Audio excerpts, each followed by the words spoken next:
Good afternoon and indeed good evening to those of you who are in Europe or indeed in the US or wherever you are in the world. My name is Richard Ayers and I am moderating this panel on predictive analytics, and most particularly predictive analytics in the sports media environment. We've got a fantastic panel of guys who nonchalantly say they all work for just data companies.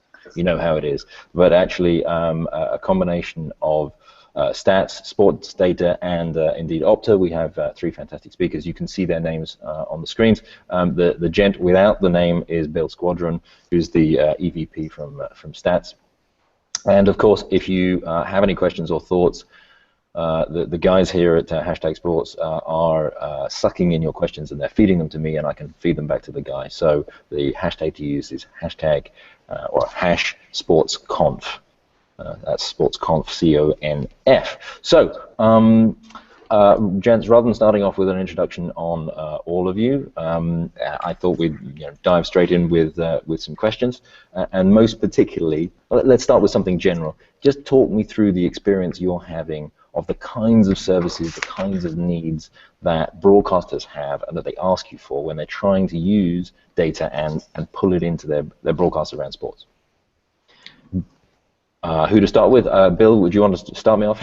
Sure. I'm happy to jump in because we provide broadcasters at Stats with data, insights, analytics across every sport imaginable. So we get a lot of feedback, and what we've seen is a growing interest in getting real insights into the game. So what broadcasters are looking for are things that are sharply insightful, create value for the fans, create that engagement. And I think what they've found is that the audience today is becoming more and more sophisticated and more interested in numbers, figures, data. Some of that's driven by fantasy, some of it's just driven by the fact that we're in a more data-intensive world. And what the producers are looking for are things that don't interfere with the story, but things that add and support the narrative that they're trying to tell. And that's very important because there's millions and millions of data points, of course. What's important is to pull out the ones that really make a difference in the story they're trying to tell. Okay, and Gus, do you feel Opta works across? Well, in fact, I think all of you work across multiple sports. But do you feel like there's a particular set of services that goes for different sports and different requirements? Yeah, I think so. I think the differences in the sport really are in the downtime that you have. So, for example, something like soccer, you've got 45-minute halves, a halftime, and you'll have pre-game, post-game shows built on the back of that. But if you look, for example, the NFL or the NBA, MLB across here in the US now, they're sort of a little bit more stop-start, and that gives you opportunity to throw things in. I think a lot of our revenue and what Opta are known for as a company is our work in soccer. And so for a game like soccer, where we have sort of pretty continuous 45-minute sort of halves, what we're looking to do is not only to deliver insight, but potentially actually create some additional sponsorship inventory for a broadcaster as well, rather than just stick just sort of any old brand out of the clock and it just be a display ad. We can actually add real insight and relevance there and give a genuine discussion point, which adds value for everybody. Okay. Dave, a question. Are you seeing the broadcasters want services around data for their broadcast or for their online bits of their services, or a bit of both? Or yeah, definitely both. And the themes that we keep hearing over and over are, for a broadcaster, it's all about telling a story. And it's funny. What both of these guys mentioned with regards to trying to bring up the relevant items. It's so hard when there's so much out there. I mean, and you want to find the interesting stuff. So it's kind of like when you go see Penn and Teller. They explain the magic trick to you, and you still really don't understand how they did it. And when you listen to, like, one of my favorites is a guy used to manage the Twins, Tom Kelly. A couple of games of spring training every year. He talks about, well, what do you look for in a rookie pitcher? What do you look for in that third baseman? And he explains it, and you don't really understand it because he's an old baseball guy. He just knows. But the thing is that whether it's some of the advanced sabermetrics, whether it's some of the chip data that we're starting to see now in different sports. Guys like me can actually understand it. We can actually quantify it, visualize it, simulate it, and all that data, like the guys are saying, I mean, we seem to be hungry for it, especially as Americans. And the better job we can do to kind of simplify and help people like me understand it, I think the better off we are. Okay, so that certainly chimes with my own personal experience. I wasn't brought up on football. I was working at Man City as their first head of digital, and asking performance analysts, there's this guy called Balotelli. He seems like a goal hanger. I don't really understand why everybody thinks he's so special. Yeah, and they were able to then educate me and teach me through the stats and learn about it. To what degree do you think that the primary goal of the use of stats and data is about educating, is about growing audiences and bringing in new audiences? Yeah, so I think it's about that engagement, right? Because whether you engage somebody online, whether you engage them through the broadcast, through some sort of a smart TV application, I really feel like if we can tell that story more completely, and we can tell that story in a way that's going to engage the user longer, the longer that user is engaged, I mean really engaged, leaning forward, wanting to make a bet, wanting to play daily fantasy or something like that, that's somebody we can monetize. And I think that's what all of our advertisers, our customers are probably looking for. Okay. The one thing I do think that it's important, Richard, is that we need to really keep sight of the ultimate user. I mean, certainly clubs and the leagues and so forth make extensive use of data for their own performance analysis and scouting and evaluations of players. But when it really comes down to it, it's always about the fan. And it's very important to bear in mind that you want to do things that make that experience more enjoyable, more interesting, more engaging. And it's easy to forget about that because there is so much data, so much technology, there's so much going on. I know when the company that I co-founded, SportVision, when we first looked at certain things to do, which ended up being things like the yellow line, football, and the K-zone, baseball, what we were really thinking about was how can we make this broadcast experience better for fans? And I think the same thing clearly applies to this explosion in data. There is so much, as Dave was saying, we really need to bear in mind at the end of the day, how does it benefit the fan? And Dave's right that in some ways, at the end of the day, you may be able to monetize it if it's something that's particularly valuable, but you have to start with what is it that's really going to grab people. And if you do things that grab people, certainly there's going to be a good business justification for it. Okay.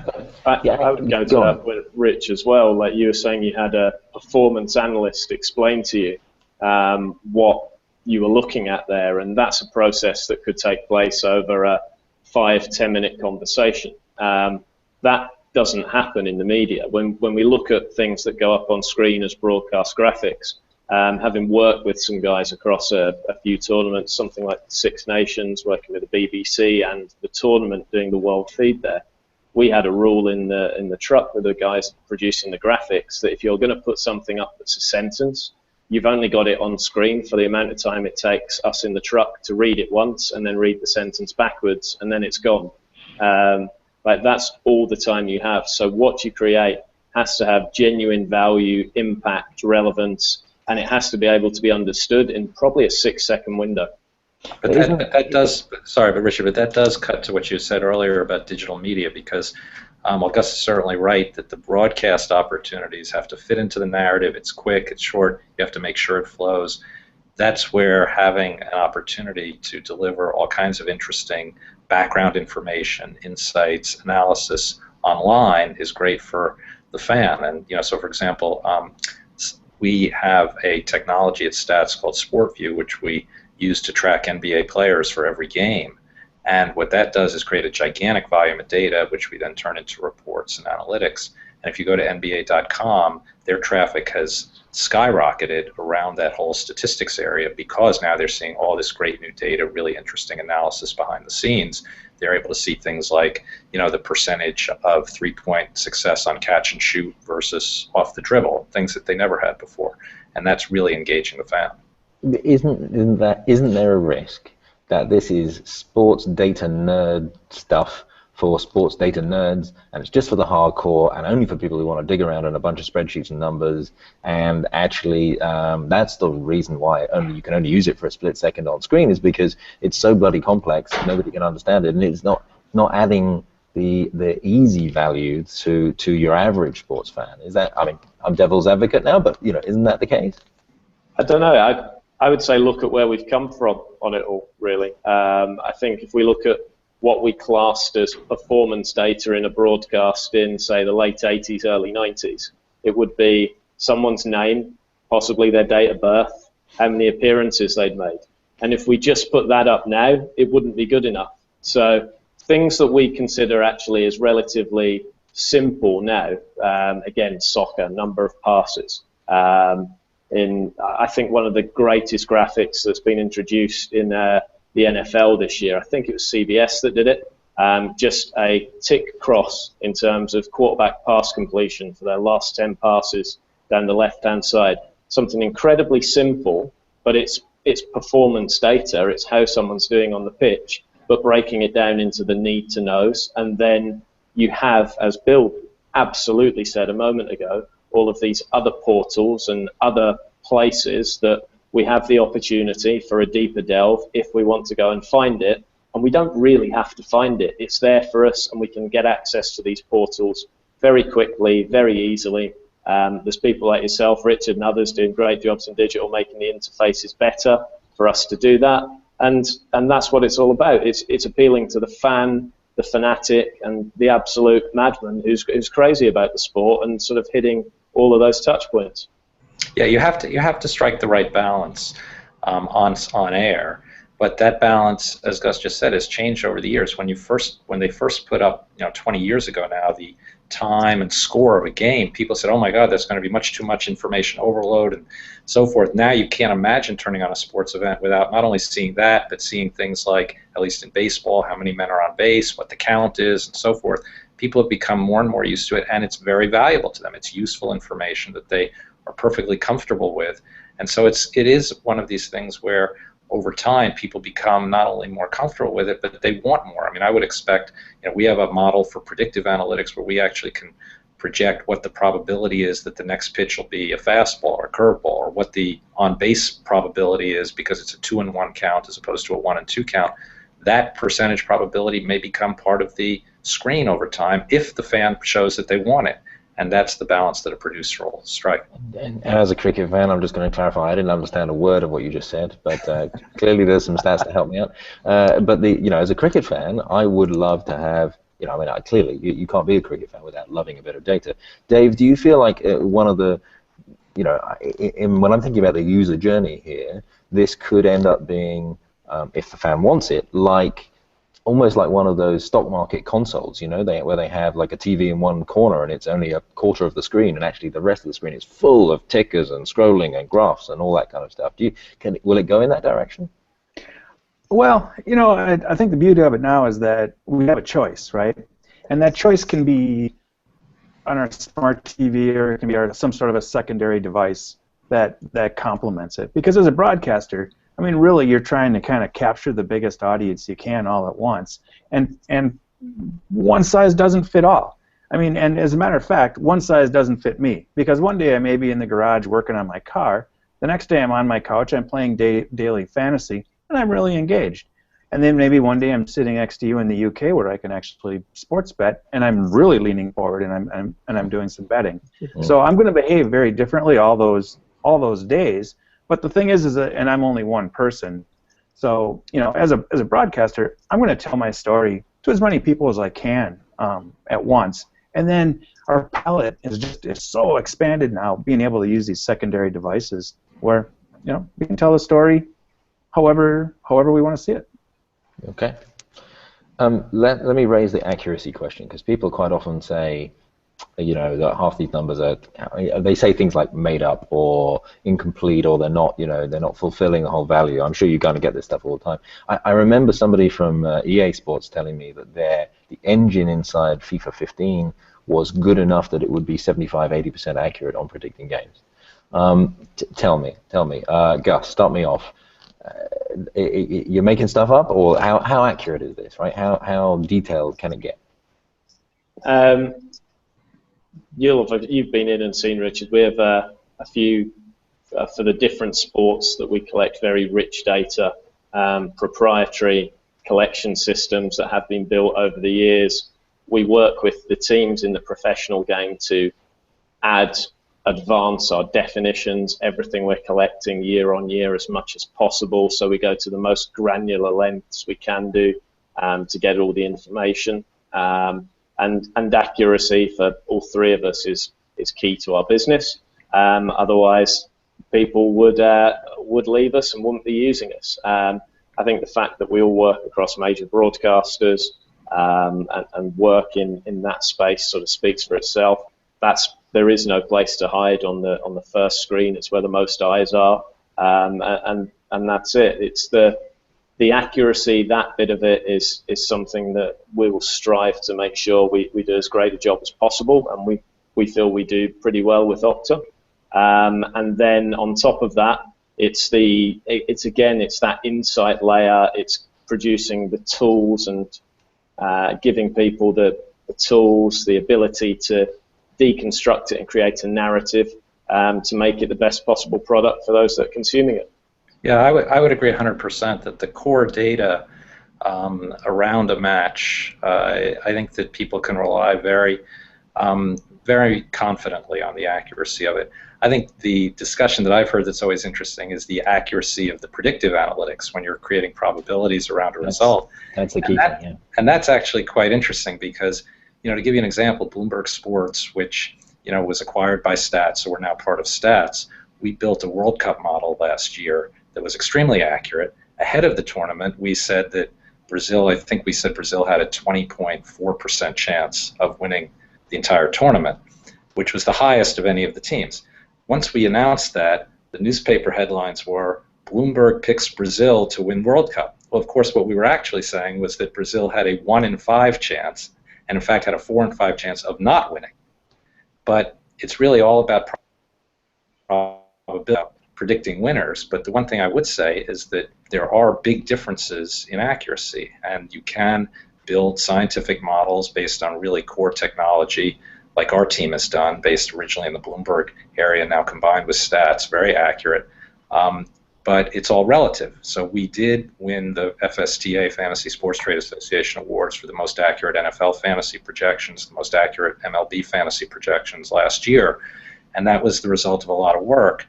And it is true that there are a lot of people out there that simply, kind of read a couple of articles and put their predictions out there, and that isn't really, anything meaningful or serious. So there are real differences in terms of the technology and science deployed.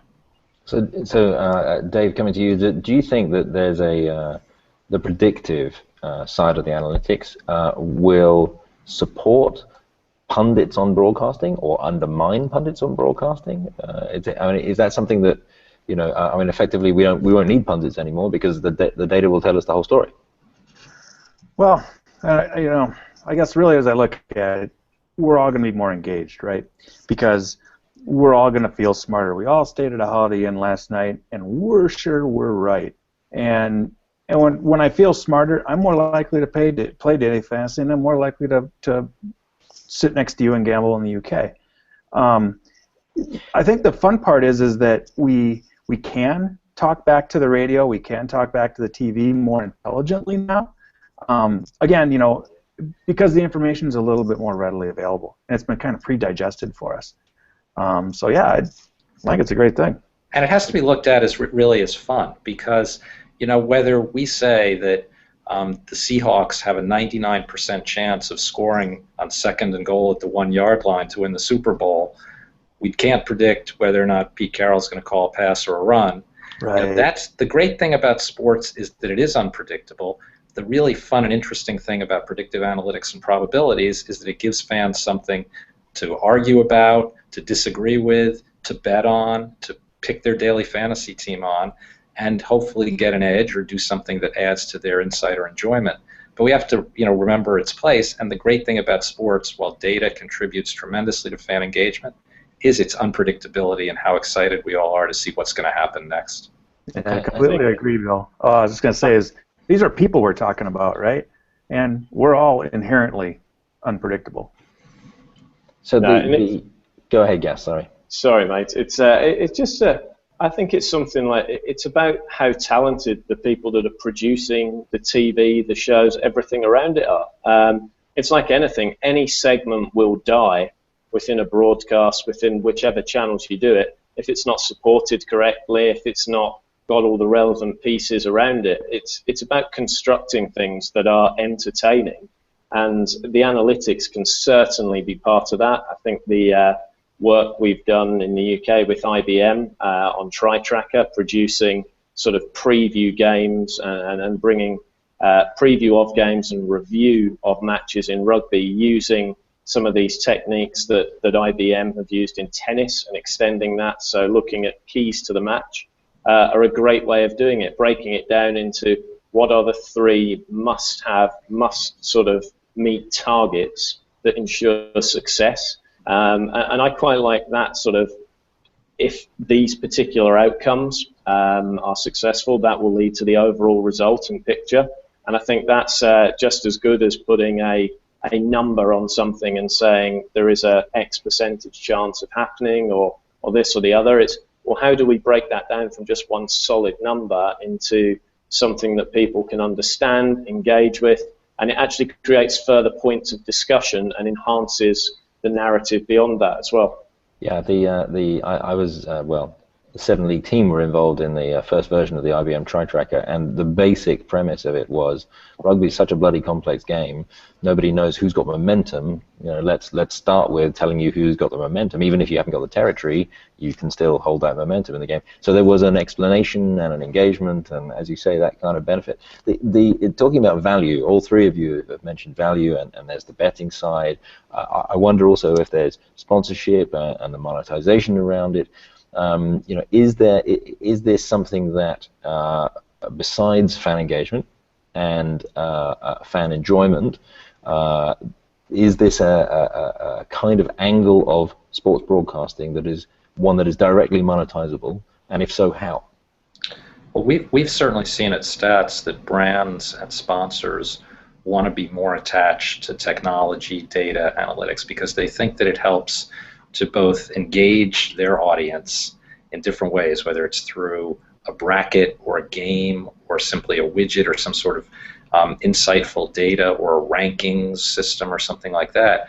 And that also creates a message for them that they're doing things that are cutting edge, they're about performance, they're about technology. And that's a good way for those brands to really get their message out and at the same time build a relationship with the consumer. So we're seeing increasingly that brands are very interested in working with us to come up with a new ranking system or a new game concept, and then bring that out to the public and engage the sports audience that way. Dave, any thoughts on monetization? I mean, you mentioned betting before. Obviously, you know, different challenges with that in the US, but data as a facilitator for delivering value in a commercial sense. Yeah, well, I agree with Bill with regards to brands. I mean, we see the exact same thing there. With regards to, you know, everyone wants to be associated with something interesting, a winner or whatever, right? I mean, that's how the brands build their names.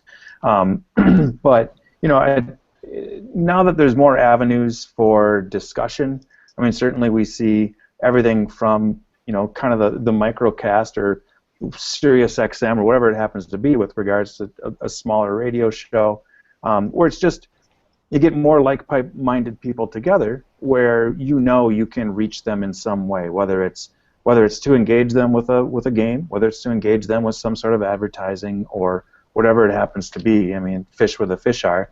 That's how you connect your product with people, and the people who consume our data at SportsData then have a way to make money off of it. Okay, so you know, a question from the floor. There's a guy called Ashwin Sadhavan who he was just to that point. If the brands love it now and the sponsors love it now, his question was: is data just like the shiny new toy?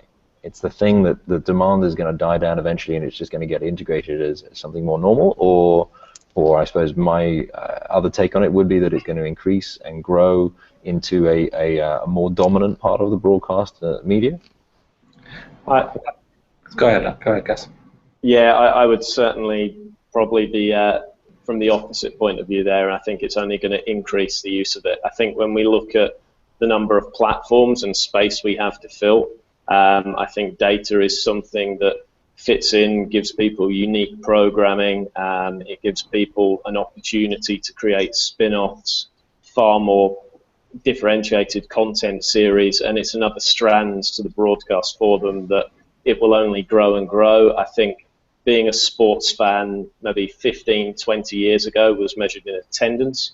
I think now it's very much measured in knowledge, because we're in a global marketplace. So I only see it going the other way.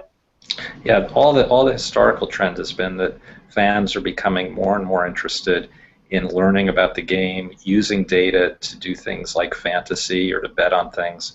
And I think it's all about the intelligent use of it, but we're also getting more and more data sets. So as different leagues like the NFL and the NBA with our SportView system start tracking players and creating new kinds of data, that in turn will lead to new ways of engaging fans, giving them things that they can play with. So it's, it's additive, and it'll increase, but it obviously has to increase in ways that add value, not just for the sake of dumping huge amounts of data. It's all about, I think Gus mentioned this earlier, it's all about a television producer's really wise and good judgment about how to use it. It's all about putting things in the right places online or on mobile, creating games out of it, things that fans like. Okay. I have a practical question. The gathering of the data, is it done programmatically? I mean, is it done off like televisual analysis or algorithms, or is it guys in the stadium with an iPad, pressing buttons? Yes, I mean it's all of these things. It's happening in all these different ways. It happens by people entering data, watching a match on a television screen. It happens people entering data at the arena or at the stadium, doing it directly there. And it happens with technology by having tracking systems that may be optical through a camera or through a chip that's placed on a player. So it happens in all these different ways. So therefore, I'm wondering about the reason why that triggered a question is I was wondering to what degree you can push that down into, I mean, what in soccer would be the under-19s, the under-17s, that, you can do that at a professional level where you've got all the cameras and all the setup and the performance analysts. But when you start coming down the age groups or into the amateur game, will it sort of penetrate that way and become more part of participation sport as well? We ourselves, we have a number of clubs worldwide where we actually analyze academy level soccer for them as well, so they have a more holistic data set. We have done things again for brands, for sponsors, where we can go in and give people the shall we say the Monday Night Football experience, where after analyzing their match we're able to break down the game and sort of tell them exactly what they did, what their pass accuracy of the final third was, and what that would look like against an MLS or a Premier League sort of player in their position as an average there. It's very, very possible. I think that the key thing with all of that is budget, really, and sort of how that works, how much people want to invest to become on a par with the professional clubs, teams, and broadcasters. Yeah, it's really about the economics, but it's certainly getting pushed down in the sense that, I know my two sons both were on the high school basketball team, and when my first one played, he got some video, but this year, there's a company called Crossover that provided all kinds of data and analytics by simply, I think efficiently analyzing the video that was uploaded by the team's coach. So, I don't know that it's ever going to get down to the Pee Wee League where people are running around as 6-year-olds and playing soccer, but you never know, and it's certainly getting pushed more and more down. It does depend in large part on the economics, but the technology is getting more efficient, less expensive. People want this kind of information, so at the end of the day, it probably will get pushed down more and more. I think if you give the opportunity for a competitive dad on the sidelines to be able to prove to a coach that his son should be picked, that's a subscription product right there.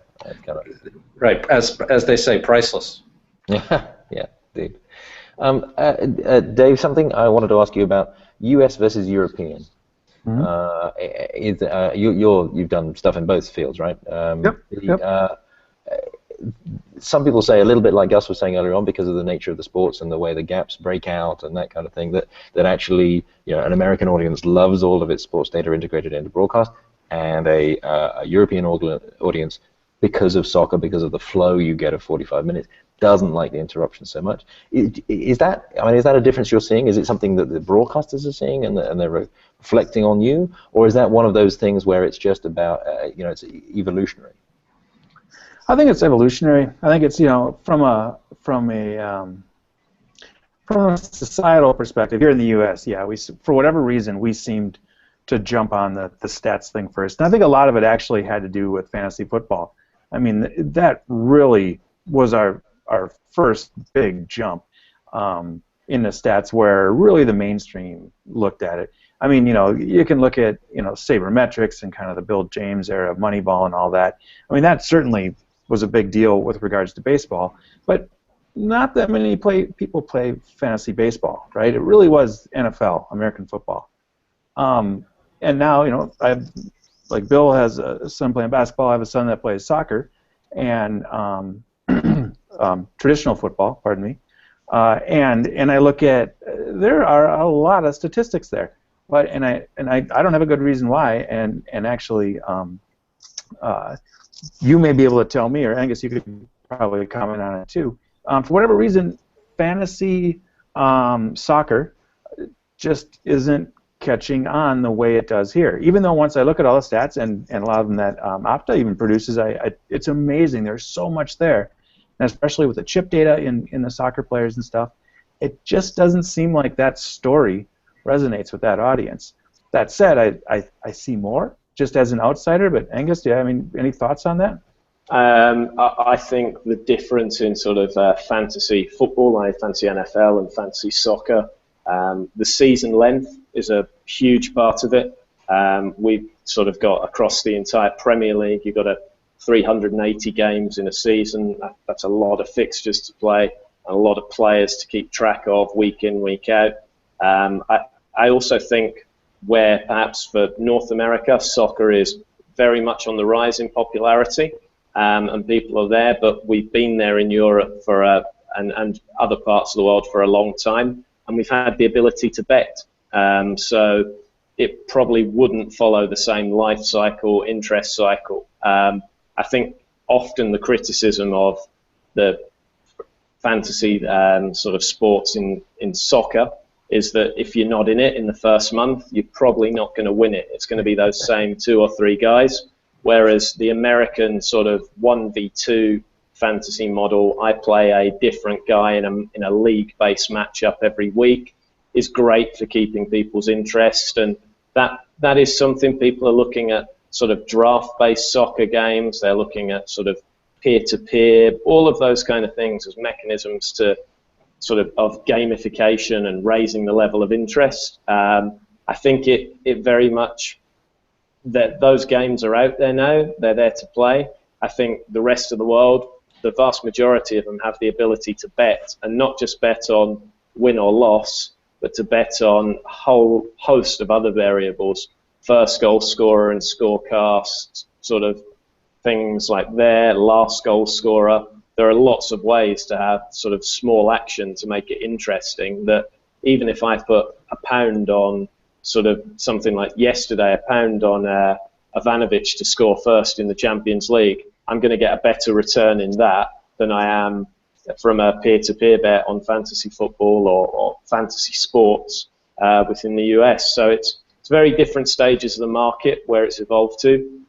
There's no right or wrong. It's just what the consumers want, and people are building both at this point. Right. I do think, getting back to your original question, Richard, that one of the important things to bear in mind is that it's not one size fits all when it comes to providing data, analytics, insights for different sports. And it is up to the production team, to a digital media team, to all the people who are involved in delivering the sport to the fan, to make those judgments about what kinds of data, what pace of it, what sorts of analytics and insights are appropriate for that sport. And sports that are continuous action, like ice hockey or soccer or basketball, are different in terms of delivery of data than a sport like baseball or football, where there are stoppages in play that are happening all the time. So it really is not a one-size-fits-all. It really depends. I know when we look at our predictive models and build these models for different sports, we really start from scratch with each sport. It's not as though we can build one model and then say we're doing it this way. And we started off with European football, with soccer, and we built a very successful model. In fact, hopefully you've been using it this year for EPL and for La Liga and Bundesliga, because if so, you would be making a lot of money with our projections compared to the bookmakers in our match analysis tool. But unfortunately, we couldn't just take that and then apply it to NFL and say, okay, now we've got a model. We had to build that from scratch with the values and insights that are appropriate for that. So I do think it's very important for people to bear in mind that each sport is different, each country is different, and it's not one size fits all. And would that also go to say that the broadcasters that different? Are you finding different broadcaster requirements in different countries? Oh yeah, absolutely. I mean, they have different approaches to the use of data. They have different narratives that they want to emphasize. Some production teams are very statistics and data oriented. Some are much more about letting the game flow and fitting it in here and there. And you have to be able to work with them and support the direction that they want to take. Okay. I think on that side, pundits are employed for an opinion. Sort of pundits, analysts are employed for an opinion. What we can do is sort of work with them to support that, to sort of give them some evidence to their analysis and their answer, and give them the tools for them to either explore that themselves, or be it a help desk where they can react and ask questions and build this all up. People are paid on TV to have an opinion. We're there to be part of that process and support it, but I think quantifying why people sort of give these opinions and actually them doing their homework is just the same as anyone else. We expect when someone turns up to work for any of us that we know what we're doing, we've done our homework. If we're going into a client pitch, we know about the client, everything that's there. I think the public now expect their analysts to have done the exact same, to have done their research and to looked into things. And we're sort of an extension of that, and we're supporting it. And working with producers to make smarter TV, for a want of better phrase. We've got just a couple of minutes left, so one last question. I'm just very conscious the Rugby World Cup is a big deal in the UK and bits of Europe and bits of Australia and New Zealand, of course, and actually, of course, the USA team is coming over. So it's starting to become a global sport. One of those things we were talking about was the complexity of a sport like rugby, and people aren't familiar with it. Will data be used in a comprehensive way or in an interesting way when it comes to the Rugby World Cup this year? Absolutely. I think you have a look at how it's been used by UK and sort of, the strongholds really of UK, France, Italy, Ireland, and obviously down in Australia, New Zealand, South Africa. It's absolutely central to their broadcasting. We here have had discussions with various people at USA Sevens who've just run the Vegas event last weekend, and others. And they see it in this territory as a great way of introducing new faces. Data and statistics are great ways of sort of creating hero and icon athletes. And so being able to quantify what elite performance looks like is absolutely critical for me when you introduce new territories to a sport. Let's celebrate those stars and sort of those guys who are going to be at the very, very peak of performance and playing their best on the pitch. Yeah, I think one thing that's safe to assume, Richard, is that for every sport going forward, you're going to see increasing amounts of use of data and analytics, and it has to be done appropriately and differently, as we said before, for each sport. But that's a trend that I don't see any end to growing, because it's something that helps engage fans, and that's good for everyone in the sport. Yeah, and I would add, for SportsData, certainly so many of our customers are global in scale. So they're local in the UK, they're local in India, they're local in Australia. So as a business guy, it's a little bit challenging to have to cover all these sports and learn all these sports, although I got to say I'm learning more about rugby and cricket, and I'm enjoying it more every day. So we really do have to provide all that data and make sure we provide a great experience for all the different sports. Okay, great. Well, gentlemen, I'm going to say thank you very much. Dave, Bill, Gus, and ladies and gents, thank you for playing along, for your questions online. I'm Richard Ayers from 7 League, and thank you, and from London, good night.